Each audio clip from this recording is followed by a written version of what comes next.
मी समर्थ. हर हर महादेव. देवादिदेव महादेव भगवान शिव यांच्या चरणी कोटी कोटी नमन. स्वागत आहे आपल्या सगळ्यांचेच आमच्या चॅनल पूजा आस्थावर. अधिक महिन्याचा आजचा 5वा दिवस आणि सोबतच गुरुपुषामृत योगसुद्धा आज आहे. तर ही पर्वणी म्हणजेच आर्थिक आणि आध्यात्मिक प्रगतीसाठी एक महत्त्वाचा काळ. या गुरुपुषामृत योगाच्या काळावर सकाळी आपण काही उपाय केलेले आहेत आणि त्याबद्दल व्हिडिओसुद्धा बनवला होता. तर आपल्याला संध्याकाळी घराच्या उंबरठ्यावर अतिशय महत्त्वाचा एक उपाय करायचा आहे, तो आज आपण या व्हिडिओमध्ये पाहणार आहोत. तर मित्रांनो, चॅनलवर नवीन असाल तर चॅनलला आत्ताच सबस्क्राईब करा आणि बेल नोटिफिकेशनसुद्धा ऑन करा. म्हणजेच भारतीय संस्कृती, देवाची सेवा आणि धर्म याबद्दल काही महत्त्वाचे व्हिडिओज आपल्याला आमच्या चॅनलवर सतत मिळत राहतील. अधिक मासाचा आजचा 5वा दिवस, त्यातच गुरुपुषामृत योग ही म्हणजे एक सोनेरी पर्वणीच. गुरुपुषामृत योगाला सोने खरेदी करण्यासाठी किंवा नवीन कामाला सुरुवात करण्यासाठी अत्यंत श्रेष्ठ मानले जाते. परंतु सोन्याचे चढते भाव पाहता त्याची खरेदी सध्याला अशक्य असते. तरीही पर्याय म्हणून या दिवशी केलेल्या उपायांचे फळ अनेक पटीने म्हणजेच धोंड्याच्या महिन्याप्रमाणे अधिक हजारो पटीने मिळावे यासाठी आपण काही उपाययोजना आज करणार आहोत. तर मित्रांनो, व्हिडिओमध्ये शेवटपर्यंत बनवून राहा. 21 मे 2026 रोजी अत्यंत दुर्मिळ आणि महाकल्याणकारी योगांचा सुवर्णयोग संयोग जुळून येत आहे. सध्या पवित्र अधिक ज्येष्ठ मास सुरू असून याच महिन्यात 21 मे म्हणजे आज वर्षातील सर्वात शुभ मानला जाणारा गुरुपुषामृत योग आलेला आहे. अधिक मास आणि गुरुपुषामृत योग एकत्र येणे ही एक आध्यात्मिक, आर्थिक आणि सामाजिक प्रगतीसाठी एक पर्वणीच आहे. संध्याकाळी तुळशीपाशी केलेला एक छोटासा दिवा आणि मंत्राचा उपाय तुमच्या घरात अखंड लक्ष्मी आणि माता लक्ष्मीची कृपा आणू शकतो. गुरुपुषामृत योगावर सायंकाळी उंबरठ्यावर कापुरासोबत हळकुंड आणि पिवळी मोहरी जाळणे किंवा ठेवणे अत्यंत शुभ मानले जाते. कापूर नकारात्मक ऊर्जा नष्ट करतो आणि हळकुंड व पिवळी मोहरी माता लक्ष्मीची व गुरुग्रहाची कृपा आकर्षित करतात.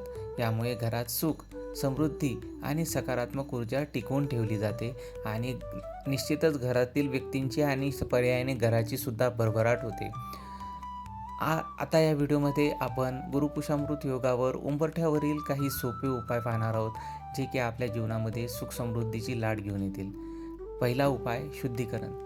सायंकाळी उंबरठ्याची जागा स्वच्छ करून त्यावर हळदी पाणी शिंपडावे आणि कुंकवाने स्वास्तिक काढावे. शक्य झाल्यास त्याला आधी शेणाने सारवून सुद्धा घ्यावे. दुसरा उपाय, दिवा लावणे. उजव्या बाजूला गाईच्या तुपाचा दिवा लावावा आणि त्याला हळदी कुंकू लावून त्याची पंचोपचार पूजन करून दिव्याला नमस्कार करावा.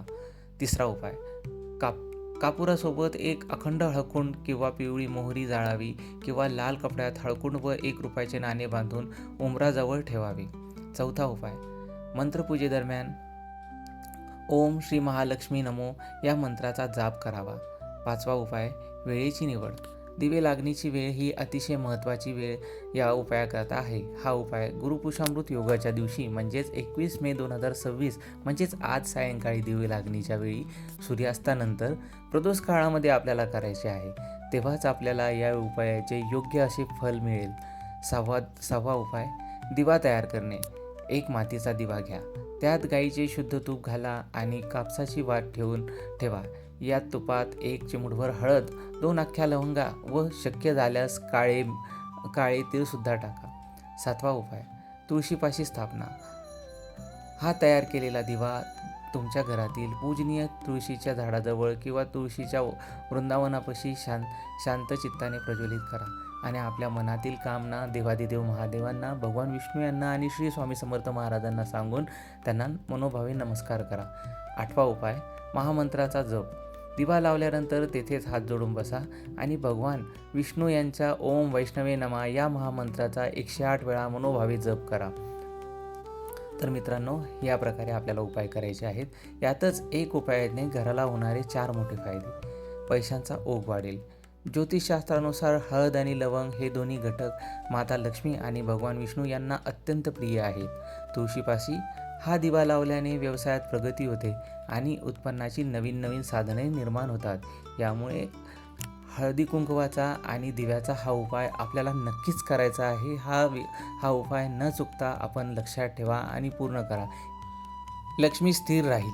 अनेकांच्या घरात पैसा येतो पण तो टिकतच नाही. अधिक मासाच्या पवित्र पावन पर्वावर हा उपाय केल्याने घरातील अनावश्यक खर्च थांबतात आणि अनाठायी खर्च थांबून घरामध्ये लक्ष्मीचा वास निर्माण होतो आणि लक्ष्मी चिरकाल आपल्या घरामध्ये राहण्यास तिची सुरुवात होते. नकारात्मक ऊर्जेचे उच्चाटन. मातीचा दिवा आणि तुपातील लवंगा जेव्हा जळतात तेव्हा घरातील सर्व प्रकारच्या नकारात्मक ऊर्जा, वास्तुदोष आणि कौटुंबिक कलह, ताण, क्लेश दूर पडतात आणि सकारात्मक असे वातावरण निर्माण होते. चौथा आणि महत्त्वाचा फायदा, दुहेरी फलाची प्राप्ती. हा उपाय केल्याने एकाच वेळी भगवान विष्णू आणि माता लक्ष्मी तसेच धनदेवता कुबेर प्रसन्न होतात. आणि अधिक मास हा भगवान विष्णूंना समर्पित असल्याने गुरुपुषामृत योगासोबतच याचा दुहेरी लाभ आपल्या कुटुंबाला मिळतो आणि आपल्यावर देवी देवतांची कृपा प्राप्त होते. श्री गुरुपुषामृत योगावरील या उपायाबद्दल आपल्याला काय वाटले, उपाय आवडला की नाही हे आम्हाला कमेंटमध्ये सांगा. व्हिडिओ आवडल्यास व्हिडिओला नक्कीच लाईक करा आणि चॅनलला सबस्क्राईबसुद्धा करा.